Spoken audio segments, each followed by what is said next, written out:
If you go to the National Library in France today, there is a section you cannot enter without protection. You have to sign a waiver saying you accept the risk of death. You have to wear a full protective suit. Why? Because inside a light-lined box are the notebooks of Marie Curie. Even though she died almost 100 years ago, her papers are still so radioactive that they could kill you. Marie Curie didn't just discover radiation, she lived in it, she slept with it, and eventually it consumed her. She is the only person in history to win Nobel Prizes in 2 different sciences. Today we uncover the glowing, deadly life of the mother of modern physics. If you respect those who sacrifice everything for the truth, smash that like button. Let's open the lead box.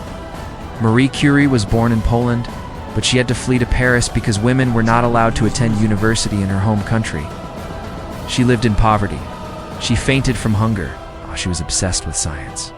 She met her husband, Pierre Curie, and together they made a discovery that changed the world. They discovered 2 new elements, polonium and radium. Radium was beautiful, glowed in the dark with a faint blue light. Marie loved it. She used to carry test tubes of radioactive isotopes in her pockets. She kept them in her desk drawer. She wrote in her diary that she loved seeing the bottles glowing like fairy lights in their dark laboratory at night. She didn't know that those beautiful lights were silently destroying her DNA. Quick question. Back then, people put radium in toothpaste and chocolate because they thought it was healthy. Would you have tried radioactive chocolate? Tell me in the comments.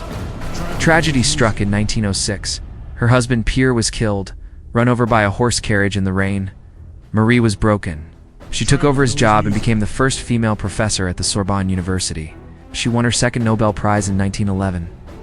But the world was cruel to her. The French newspapers attacked her. They called her a foreigner. They attacked her for having a romance with a married man after her husband died. A mob even surrounded her house, terrifying her daughters. She was saving lives with her science, but society only cared about her personal life. If you are enjoying this story, please consider subscribing. We explore the dark side of history every week. When World War I started, Marie didn't hide. She saw that soldiers were dying because doctors couldn't find the bullets inside their bodies. She had an idea: mobile X-rays. She created vans fitted with X-ray machines. They were called Little Curies, Little Curies.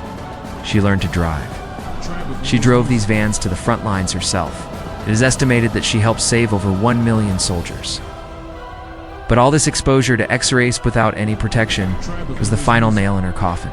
She was cooking her organs from the inside out. Marie Curie died in 1934 from aplastic anemia caused by long-term exposure to radiation. She never admitted that her beloved radium killed her. They buried her. They couldn't just put her in the ground. Her body was a biological hazard. She was placed in a coffin lined with 1 inch of lead to stop the radiation from escaping into the soil. To this day, her body, her clothes, and even her cookbooks remain radioactive. They will be dangerous for another 1,500 years. Marie Curie opened the door to the atomic age. Without her, there is no X-ray, no cancer treatment, and no nuclear energy. She literally gave her body for the future of humanity. Albert Einstein said she was the only famous person whom fame has not corrupted. What do you think is more impressive? Her 2 Nobel Prizes, or her work during the war? Let me know in the comments below. Thanks for watching. Stay safe, and I'll see you in the next video.